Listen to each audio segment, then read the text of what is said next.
0.6 बार। 0.6 बार को हमें किस रूप में लिखना है? P अपॉन Q के फॉर्म में लिखना है। देखो माना x बराबर 0.6 बार, है ना। इसका मतलब क्या हुआ? x बराबर 0.666, है ना, ये होगा ना। इसको दे देंगे हम समीकरण 1, ठीक है। अब दोनों पक्षों में क्या करेंगे? 6 बार का मतलब क्या होता मालूम है? 6 बार बार है। हाँ। अब यूं तो खूब है, हाँ। 6 6 6 6 6 6 इन्फिनिट। अब अपन ने सिर्फ 3 बार ले लिया। कितनी बार ले लिया? 3 बार। और डेड कर दिया, मतलब ये अनंत तक है। समीकरण 1, समझ गए ना? हाँ। है ना। अब मैं देखो दशमलव के बाद कितने डिजिट है? 1। तो दशमलव के बाद दशमलव हटेगा उसका 1, दशमलव हटेगा उसका 1 डिजिट का 1 0, तो 10 कैसे आया? मेरे मन से नहीं आया। हाँ। दशमलव हटाया उसका 1 और 1 डिजिट का 1 0, हाँ। समझ गई ना। तो दशमलव का तो 1, दोनों पक्षों में दशमलव का तो 1 और 1 हाँ, 10, तो दोनों पक्षों में 10 का गुणा करने पर। तो देखो 10 का इसमें करेंगे, 10 का इसमें भी करो,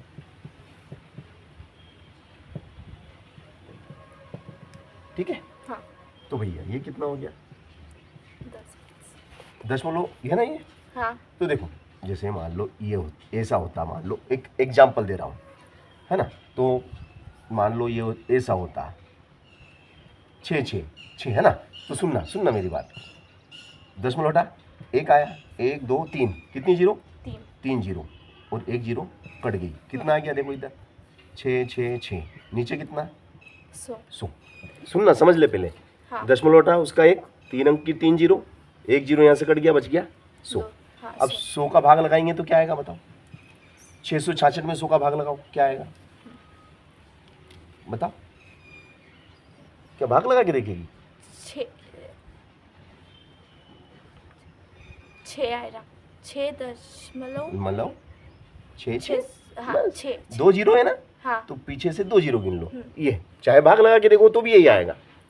तुम भाग लगा के देखोगे ना तो भी यही आएगा। देखो बताऊं कैसे? देखो बताता हूँ। 666 में 100 का भाग लगा, 100 का पाड़ा बोलो 600 बार, 100 छंग 600, 0 दशमलव मिल गई 0, 100 छंग 600, एक बार दशमलव लगा दी ना, 0 मिलती जाएगी, बार बार नहीं, एक बार बस। 100 छंग, समझ गई ना कैसे आया? चाहो तो भाग लगा के देखो, इससे बेहतर है कि पीछे से 2 अंक गिन लो, समझ गई ना। हाँ। तो देखो अब 10 का गुणा करेंगे तो बताओ इसमें 10 का गुणा करेंगे तो क्या लिखूंगा? 6.66 और अनंत है तो कहाँ तक है?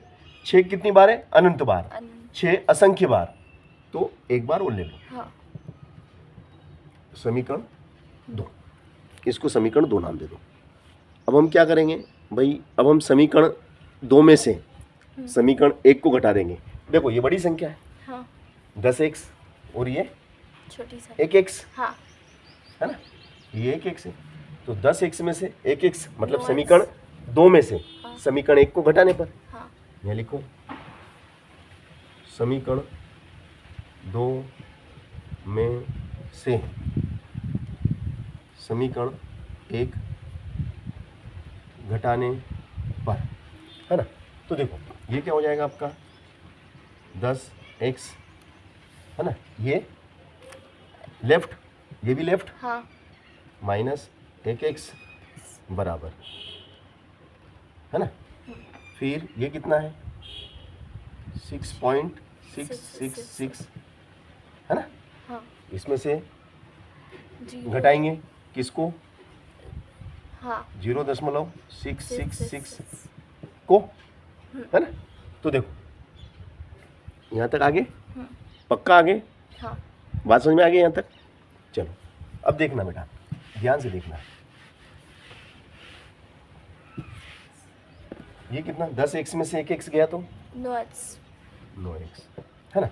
अब देखो ये इसको अपन ऐसा रफ करके देख लेते हैं। 6 दशमलव कितना है ये? 6 6 6, है ना। 6 6 6, एक तरफ रब करके हाँ। देख रहे हैं, समझा रहा हूँ।